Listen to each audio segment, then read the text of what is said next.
Few things sound less appealing than the Sacramento Kings running this team back next season and subjecting us to another 82 games of mid. And yet, that might be not just a serious possibility, that might end up being a likelihood. Frankie Cartoscelli from SacTown Sports 1140 and I discussed just that right here on Locked On Kings.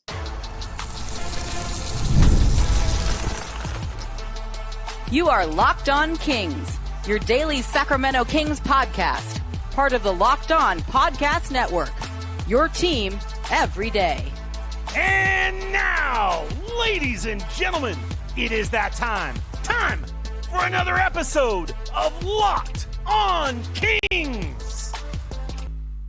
Hello and welcome into Locked On Kings, your podcast hub for Sacramento Kings coverage all season long. Today's episode is brought to you by Amazon Fire TV Stick 4K. Turn any TV into your Xbox. No console needed. Head to Amazon.com/Fire TV Locked On to learn more. My name is Matt George. I have the privilege of being your host here. I'm a Sacramento sports anchor and reporter for ABC 10 News.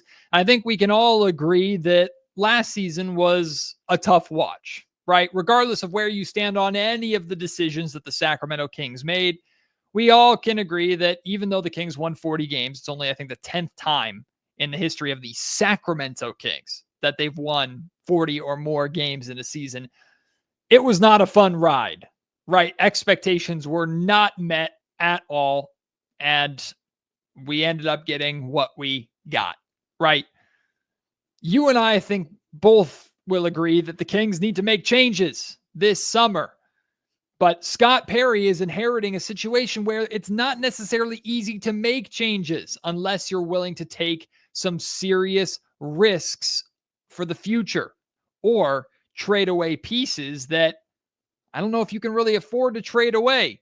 These are all things that we're going to discuss on this podcast. Frankie Cartoscelli, my buddy from SacTown Sports 1140, is a beat writer covering the Sacramento Kings.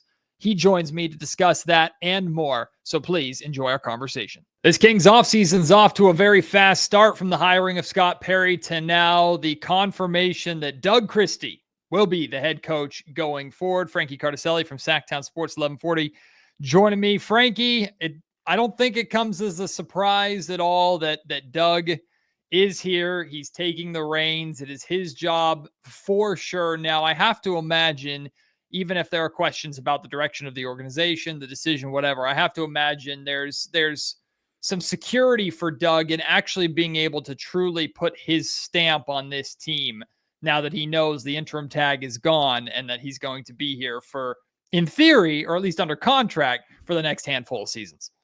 Yeah, it seemed like this was always the vision. I think going back to, I saw someone pull up when Luke Walton was fired back in 2021.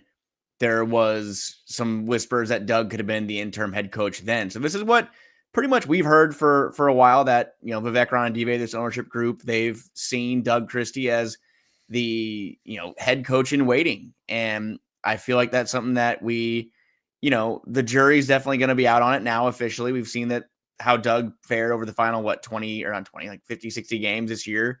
And I think now that the fact that kind of the what if is in the background, you have to look kind of to, okay, if this is what the Kings are going to look like, who did buy in during the final stretch of the year? Who did? I saw Kyle Draper come on our airwaves this week and say that he heard that Zach LaVine and a couple other players went to ownership and said that Doug is the guy that we want.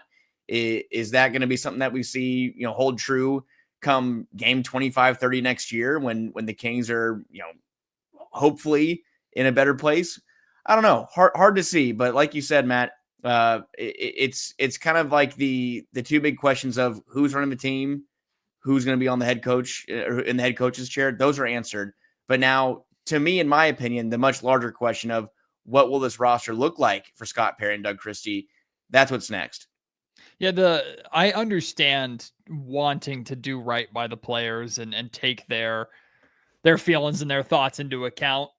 I hope that wasn't the lead factor to this decision. I don't think it was. I think ownership involvement and ownership desire was the lead factor into this. Plus, I think Doug Christie, it would have been a lot different if Doug was a disaster over the 50 or so games that he had. He coached the team to a winning record over that stretch. So regardless of the circumstances, regardless of the situation, like I think Doug has done as much as he could realistically for himself to make himself worthy of the job.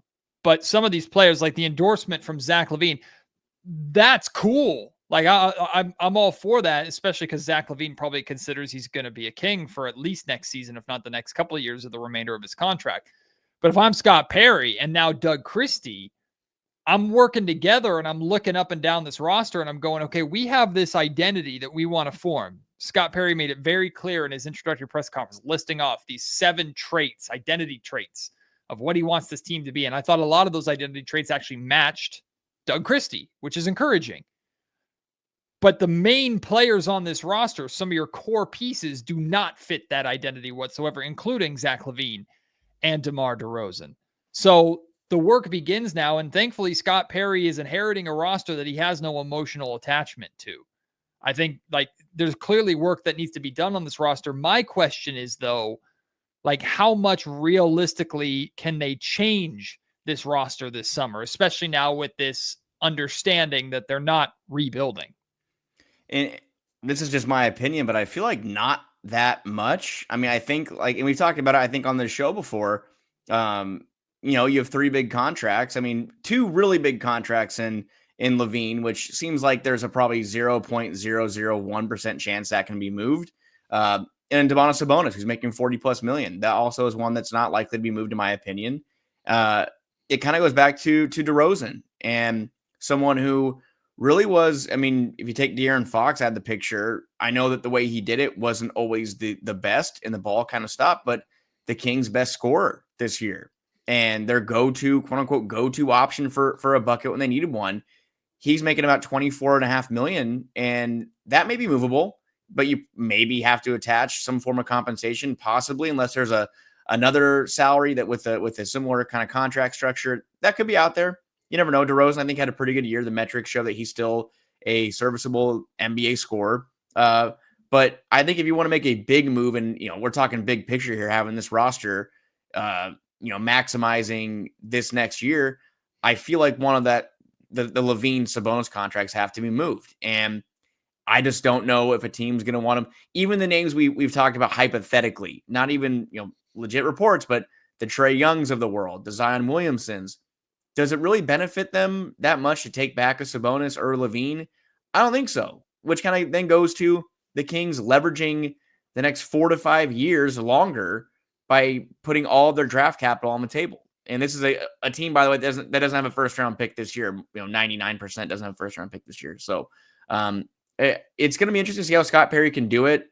It seems like he's someone that has made a lot of relationships around the league. A lot of people know and respect Scott Perry, which I think that, you know, in retrospect, we've talked about how the Kings have damaged their image over the past, I don't know, the past 3 months, the Kings have damaged their image to, you know, beyond the Beam Team year, kind of, you know, time machine back to 2021, 22. Scott Perry hopefully should be able to kind of bridge that gap a little bit and mend some of those fences, or especially from the player standpoint. It sounds like a lot of players are, you know, that possibility of players wanting to play for a team ran by Scott Perry looks like it's better than before. And Doug Christie, someone who clearly was a player himself, a player's coach, players relate to him. We'll see if that holds true, but I just feel like maximizing the 25-26 year, you need to make a big move. And if those contracts, Sabonis and LaVine, are the only way to do it, it kind of paints you into a corner, in my opinion. Like I said at the top of the show, today's episode of the Locked On Kings podcast is brought to you by the Amazon Fire TV Stick 4K. Did you know that that Fire TV is also an Xbox? You can turn any TV at all into your gaming and entertainment hub with the Fire TV Stick 4K device. No console is required. Just grab your paired controllers, subscribe or sign into Xbox Game Pass Ultimate with EA Play included, and you're ready to go. You can dive into hundreds of premium titles, including EA Sports College Football 25, Call of Duty, as easy as you stream your favorite shows. And what's great is you can take it with you wherever you go, right? It's a lot easier to lug that around than lug your Xbox around. If you're going on vacation, need something to do in the hotel room, hey, take your Fire TV stick with you. Maybe you're going to stay in at a friend's house or an in-law's house or whatever. Take that Fire TV stick with you. Your gaming is going with you. Of course, your shows are going with you as well. You have access to over 1 million different television shows and movies because of the different connections and devices and services that you can use on the Amazon Fire TV stick, like Netflix, Disney Plus, Hulu, and all of those. Head to Amazon.com/Fire TV Locked On to get started. Xbox Game Pass Ultimate subscription and compatible controller are sold separately and required. Available on select devices, including Fire TV Stick 4K 2nd Gen, Fire TV Stick 4K Max 1st and 2nd Gen, and Fire TV Cube 3rd Gen. I feel like Perry's taking over an extremely volatile situation because he does have all these assets that he could move, but he could also use that to blow up this franchise even more than it's already been blown up. And then you have this contract situation to where, like, the more I think about it, Frankie, the more I just feel in my gut that we're walking into some sort of running it back. And that is not appetizing at all to imagine watching another season of that, even if it's Doug Christie for all 82 games. Like, it's a 500 team at best. It's a play-in team. Like, it's just not good. And so you think about, okay, you move out of the 3 core guys that you have. DeRozan is the most likely one to move. I agree 100%. I think it makes I think DeMar DeRozan will want to be moved this summer. That being said, you can't realistically expect to get something of value, like a lot of value, I should say, for DeMar. You might get lucky to get some kind of decent young role player, maybe. Like, who knows? So in reality, I don't know how you make a DeMar. I mean, I feel like you need to make a DeMar DeRozan trade to change things up, but I don't know how you make a DeMar DeRozan trade without getting worse while you have this. I guess it's less of a mandate now, but still the expectation or the desire to compete for a playoff spot right away. I already feel like Perry's kind of being backed and boxed into a corner a little bit of, like, whatever route he chooses, there's an obvious con. There's an obvious ramification. And beats me what he thinks the best path is going to be. I mean, like you said, it seems like they're handcuffed. And I feel like, to me, if they're going to make any move, and could be completely wrong here. I mean, this is just me making a guess, but it maybe makes more sense to wait to move some of these players until the deadline, when there's a little less time on the contracts. And, you might get a little less for someone like DeRozan, but less time on Sabonis' contract, less time on Levine, who would have only 1 more year for a player option for the year after next year, which is, I think, 54 million, I think, which is insane, 53 million. But I mean, this is also a team that, by the way, does not have a point guard. They don't have a starting caliber point guard. And Malik Monk is someone who said, I think the quote was, he felt like he was 4 different players this year, and he did feel more comfortable in a starting 2-guard role. I'm not sure if there's even an avenue for that next year if the Kings have Levine and DeRozan and Keegan Murray on that team. I don't think there's an avenue for Malik Monk to be the starting 2-guard. And he's someone who, in my opinion, is best suited as a bench guard anyway. As the best version of the Sacramento Kings over the past 2 years, 3 years, Malik Monk has been their backup point guard. And he just makes that second group more dynamic. And a bench unit that has been pretty, weak in all weak. Malik Monk has been, he's changed that. He's elevated that group. And just looking at the incoming class, the Kings, by the way, who don't have much or little to no cap room, the free agent class, I mean, Malcolm Brogdon, he'll be 33 years old. Okay. D'Angelo Russell, I don't think that makes the Kings better. Dennis Schroeder, Chris Paul, Trey Jones. I mean, Gary Payton, these aren't really starting caliber, point guards for a team that you want to be competing in the Western Conference. And this kind of goes back to, and I don't want to keep, opening up that wound in that conversation, but you probably should have waited to move De'Aaron Fox until the offseason, when you had a GM who was going to be here for longer than a month and a half after the trade happened, when you had another head coach in the building. And even though De'Aaron Fox, that whole conversation started, we all know what happened with the Mike Brown situation and what pushed him out and what caused De'Aaron and his camp to go, okay, that's enough. Like, I told you guys I was playing for Mike Brown, yada, yada. We know how that all happened.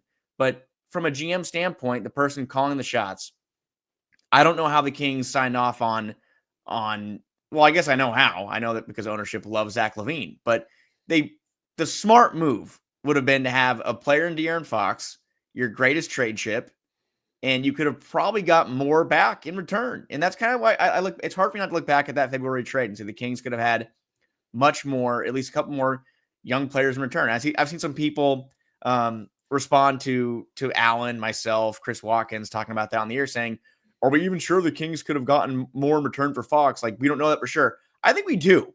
I think the Kings reached out to one team and negotiate with one team, which, hey, that's great. They did right by Fox. But from an organizational standpoint, you put yourself behind the 8 ball. You traded your best young, controllable, I guess, because he had one more year of team control. You traded that for a player in Zach LaVine, who is he a great 3-point shooter? Yes.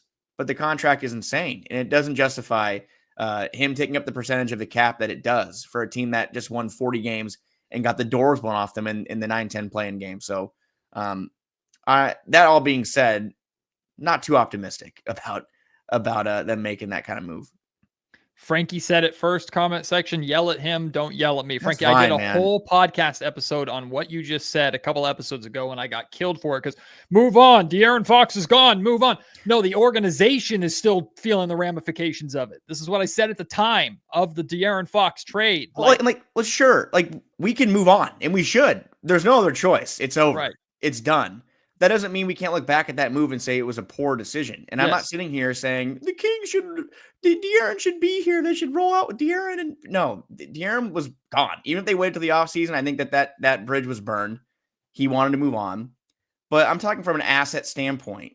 You could have gotten, I think, more back. Even if it was more first-round picks, even if it was, a couple rotation players that were under. Like, to me, in my opinion, I don't want to get too in the woods here. I'm just saying, getting back Jeremy Sohan and Keldon Johnson or a 2 first, like I'd be more inclined to say that'd be better for the Kings because they'd probably have a little more flexibility from a financial standpoint, and then have maybe one more draft pick. All I'm saying is that to me is going to loom large. It's going to loom until Zach LaVine's gone. And by the way, I think that an extension for LaVine is still possible. I feel like that's something that we heard during the last week of the year, of that final couple days, that the ownership group loves Zach LaVine, which scares the crap out of me, because here's and it's not an anti-Zach LaVine thing. It's a Scott Perry's team now thing. Like, I'm not saying that because Scott Perry commented and questioned whether or not Zach LaVine is a winning basketball player, which is a perfectly valid question based off of how his career has gone. I'm not saying that means Perry never, ever would have wanted to work with Zach LaVine. I have a pretty hard time believing that Scott Perry would have traded De'Aaron Fox for Zach LaVine. And in my immediate thought, just like with the Doug Christie hiring, my immediate thought is, if the Sacramento Kings extend Zach LaVine, I don't think Scott Perry's making the decision. I think Scott Perry is carrying out orders. And if that's the case, then this thing is screwed before it even starts. But for the sake of this conversation, let's say this is Scott Perry's team. Let's say what Scott Perry said during his press conference. Vivek Ranadive. Move on, Matt. Move on. I know, move on. He's entrusted me to make the basketball decisions going forward. Okay, if that's the case, and this is Scott Perry's team, if I'm Scott, I'm looking around and I'm wondering if he's inheriting a situation where he goes, I'm going to need a year to just let this play out. Like, I'm wondering, and I'm not trying to be doom and gloom here at all, because I do still think this roster, as is or with a little bit of tweaks, absolutely can be competitive next season, and we can enjoy that for what it's worth. But in the grand scheme of things, the 2025-2026 NBA season for the Sacramento Kings is shaping up for just to be a blah year, just to be a year that you're treading water, just to get through contracts, get through circumstances, and give Perry more of a fresh start. I have a feeling that's where we're headed for at least next season. And it doesn't sound very appetizing after the season we just went through. Yeah, and I think that kind of looking at where this team is now compared to going into this year, I think this year we are kind of, and I think we have to go dig up our preseason predictions pod, or I'm not sure, but we'll get back to it. I think we'll get back to it, but the expectations were the highest they've been, I think, since the Kings were a perennial playoff team in the early 2000s. I think that this team was supposed to be better than the Beam team. And like you said, from an expectation standpoint, and well, look, it's April 29th. Maybe Scott Perry does have enough connections around the league and does have enough, maybe there's some IOUs out there, some things that the Kings can do to reach, he can reach up his sleeve and make the Kings, surprise some people. But I think just from an asset standpoint, from a contract standpoint, it's a team that, like you said, is probably going to be in a ride it out situation for a year. Maybe they make some fringe moves and bring in a veteran or under the radar point guard. I find it hard to believe that they're going to be in the mix for, if LaMelo Ball becomes available, because I think people were speculating that Scott Perry was a big LaMelo Ball guy back in that draft when he was in New York. Sure. But I mean, I think Charlotte could probably get more back from him. And by the way, he's been very injured for the duration of his NBA career. I think he's missed 60% of the games played, possible games. Trae Young, that make the Kings even worse on defense, but maybe they just try to break the offensive rating record again. I mean, Zion Williamson, other teams could probably offer more, but again, speaks for itself. I mean, not very available. I'm not really sure who else is out there that, not off the top of my head. I don't know. And all these moves that you're laying out, they have one thing in common. It's going to take draft capital to get done. So you're mortgaging even more of your future. And probably Sabonis. It's done. And who is Sabonis a perfect NBA player? No. But we know how good he is and how dynamic he's been for this Kings team and why they've been successful, the 2 years prior, not a winning team this year. I understand that. But they have not been a bottom feeder laughing stock with Sabonis because of what he can do, what the things he can do in the basketball floor. I will not minimize it. But if you're going to make any of these moves, he's probably one that goes. I think out of the three players I just named, Sabonis, DeRozan, and LaVine, he probably has the most value from a player standpoint, but the contract is going to diminish that value. So that's why I'm looking at it. And if anybody has the easy solution, please, I'm all ears to how the Kings can make a couple moves and turn things around, because last year it seemed a lot more simple. You had Fox, you had Sabonis, you had a young Keegan Murray, who you were hoping would take another leap this year, who I think did on the defensive end. Don't get me wrong, the offense still has to come around, but Malik Monk being a bench player, the scorer that you want off the bench, Keon Ellis showing something. Now I don't really know where you go. I'm not really sure what move you make that you go, okay, that one move, that one addition makes the Kings a playoff contender again in 25-26. I'm just not sure which one or what move it would be. Well, I just don't see many scenarios where the Kings make moves that aren't more tweaks on the edges. So let's go down this rabbit hole, as nauseating as it is. The core is back. Sabonis, DeRozan, LaVine. All three of them are still Sacramento Kings come the start of next season. So now we start looking at the edges. Now we start looking at the supporting pieces. So I'll just run down this list and you tell me yes or no in terms of you want them still on this team going forward. Malik Monk.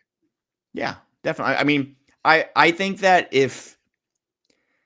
I think you can't really move off Malik until, I know it's rapid fire. You can't really move off of Malik until you have another solution at the guard spot. Guard. You can't really move him until that's figured out. So I'm going to say as of now, today, yeah, Malik should be back next year. Okay, perfect. So a very similar argument for the next guy, Keegan Murray. Yeah, I think so. Keon Ellis. Yes. Right? Hopefully on a longer deal, by the way. Right. And maybe you're able to make that extension happen. Jonas Valanciunas. Yeah. Okay. So now But I mean, if for salaries standpoint, if it had to happen, if you had to move him to match salary, sure. But I think from that standpoint of what other backup big have we seen do that for the Kings in recent years? No, I think he should be back. So now, not even including your rookie in Devin Carter and Isaac Jones and as a two-way guy, we're already at 7 guys right there on this roster that are coming right back. And again, that didn't include Devin Carter. 8, Isaac Jones. 9. You could bring Jake LaRavia back, maybe. 10. That's your whole team. That's what I'm saying, is if you cannot change this core, you're essentially running it back, or you have to trade one of Malik, Keegan, or Keon. Keon's contract will not get you anything because he's only paid $2 million a year. So you will not really get anything of value for Keon Ellis. Keegan, you can get something of value, but you have absolutely no depth at his position. And he fits perfectly the identity that Scott Perry and Doug Christie are trying to build. And then there's Malik, who is the only real playmaker that you have, and it's proven that he can't be your top point guard, but he is the only proven playmaker on this roster. So you are stuck. If you don't move this core, you are stuck. I do wonder if, and I think right now sitting here, it's like, oh, Keegan and Keon, like, no, they should be back for sure, right? Because Keegan's on a rookie scale contract. And I think that the fact that his year was not great last year might help the Kings as far as from a dollar standpoint on his extension.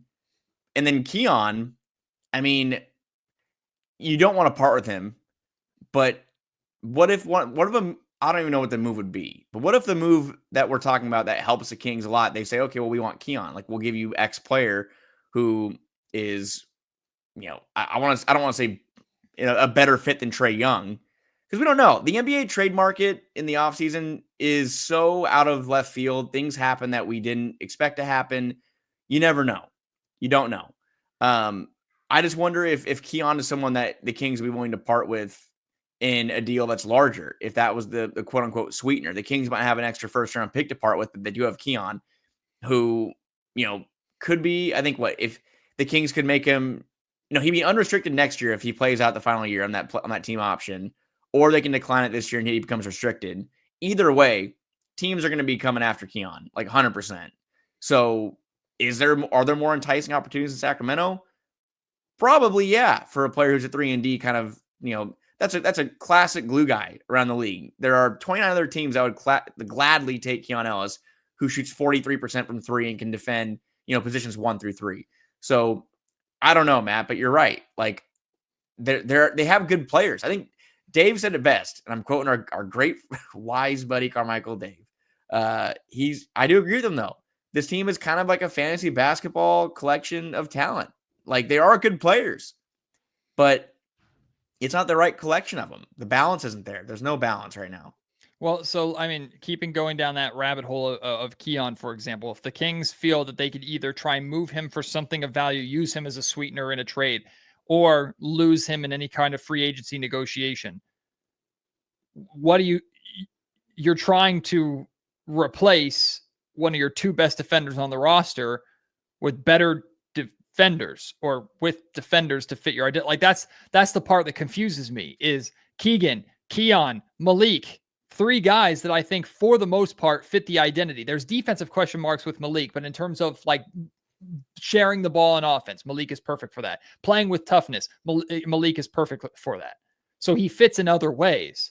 Keegan and Keon, I think, are just perfect fits in this identity, but I think they're pretty much perfect fits in any identity. Doesn't mean they're stars, but they're just good fits for how the Sacramento Kings are trying to go. But if you move any of these guys that have value on the edges, you're moving people that actively fit your identity. So you're moving in the wrong direction towards establishing an identity. That's where I feel Perry is stuck. No, for sure. The guys that don't fit the identity are the hardest ones to move. The guys that do fit the identity are the only realistic ones that you can move. So how do you not just run it back this season? Yeah. And just go, we'll see. Maybe we can make a playoff run and have some fun this year. Because that's the thing. This is all hypothetical. I hope people aren't taking this as, oh, I'm saying the Kings should move Keon or to move Keegan. Not at all. But those are the players that probably have, if we're being honest, the most value because of the money. And that's kind of where things are in the current CBA. The players that are on, like Keon made what, I think $2 million this year. I think biggest steals in the league. Like Keegan made around, I think probably 12 million. I mean, these are players. Malik made 18. You combine these salaries, I mean, we're talking under $40 million for 3 pretty good players here. And like you said, Matt, like if you're going to move that and bring someone back, like that just kind of adds more to the imbalance. And I feel like that's why I do think that, like I said earlier, I don't see a big swing for the fences type move happening. I see a very average, I don't want to say like the Gravis Vasquez move. That's a deep cut, but just kind of like, hey, he led the league in assists per game last year. They brought him in, and the Kings are looking for a point guard. It could be similar. It could be similar to a guy who's a pass first point guard and on a cheap deal, and you have Levine, DeRozan, Sabonis all back in the fold. But I mean, I do think that the DeRozan possibility is much more likely than the other two because of $24 million is easier to move, I think. But if you do move Keegan or Keon, it's in a larger deal because the Kings don't have as many first-round picks as some other teams out there, especially on OKC. OKC is still a sleeping giant, man. They have all those firsts. They can still, as good as they've been, go do one more big move if they wanted to and move, one of their bigger players. And, Lauri Markkanen isn't what he was a year ago, but he's someone, his trade restriction is lifted. Could Utah try to move him again? I don't know. His value diminished. Don't know if it makes the Kings better. Don't know how that helps. But, I mean, the options are slim, man. The options are slim. And you kind of have to hope that maybe Scott Perry can find those the bargain deals, the glue guys, the players who can kind of come around. Sabonis, DeRozan, Levine can also, by the way, healthy. You got to keep those guys all healthy. A lot of what ifs, man. And I'm not trying to be a doomer like you said. I don't want to be super down, but it is what it is at this point. Yeah. And is this team horrible? No. That's the problem. Team's not horrible, but the West is so good. They are mid. It sucks. It's the worst place to be. They are mid. 2 years in a row of the 9-10 playing game. Mid. And it seems like 3 is if I could put money on it, I would. Very fair shot that we're talking about a 9-10 playing game if this roster holds true. People think I try to depress them on this podcast. I swear to God, I don't. It's just the reality of the situation that this Sacramento Kings team is in. Well, I don't know why, though. Like, I mean, I feel like we've been on here and people can go back and pull them up, how positive we've been and how we want it. We want the team to play well, to win. Like when the Kings win, our work does well. We're happy. I have family that are Kings fans. I want the Kings to be successful. And I think Sam Amick got some flack too because of he was shedding some light on some of the negative things that were happening. And it is what it is. This is what's happening right now. I mean, again, like look back at where we all were in October compared to where we are now. Did anybody, I mean, I know that some people aren't surprised, but as a lifelong, I grew up a Kings fan, saw all these things happen. I really didn't think it would happen this quickly. And, not to get too off base and, this is really about Doug and Scott becoming, taking over the Kings. But at the same time, I can't help but look back at the fact that the Kings had a coach of the year, executive of the year, all-star guard, and great chemistry, really good chemistry. And it's all just been turned on its head. So I don't want to sit here and be a downer and have people say that we're being, dramatic or, maybe people pull this up and maybe the Kings win 50 games next year and we're wrong. And I would love for that to happen. I'll volunteer for that. You can dunk on me. That's fine. But I just look at it right now and just kind of think back to like when I was in high school, watching those 2010s teams. And just, that's kind of what I'm feeling right now, looking at it. Like, just kind of looking at it like, okay, they'll probably win 35 to 38 games and it'll be fun at times, but are they going to be what they were during the Beam Team year? I don't think so. And how do they get back to that point? I think we were asking that question for almost 2 decades. How do you get back to being a playoff team? And how do you get back to being in that spot? There's not an easy answer or easy solution. And Kings fans know it took a very long time to find the last one. How long will it take to find this one? That's just my big question. And you're almost guaranteed to not have a draft pick to even draft a future exciting potential star to rally around and look forward to watching too. So it's just it's the tough realities of the situation the Kings are in, but it's going to be a long off season. We'll see what Scott Perry and Doug Christie can do. Frankie, this will not be the last time you join me here during this off-season ride, wherever it leads us. I appreciate you taking the time here, man, on the podcast as usual. Comments, get him. Leave me alone and get him for once. Get him. That's fine. You need a break. You're kind of public enemy number one in Reddit and other places. That's never going to change. That's just Kings Reddit. That's just never going to change. People's mean comments, I will happily take them. I welcome them. So, but hey, man, we're just being honest here. But thanks for having me, Matt.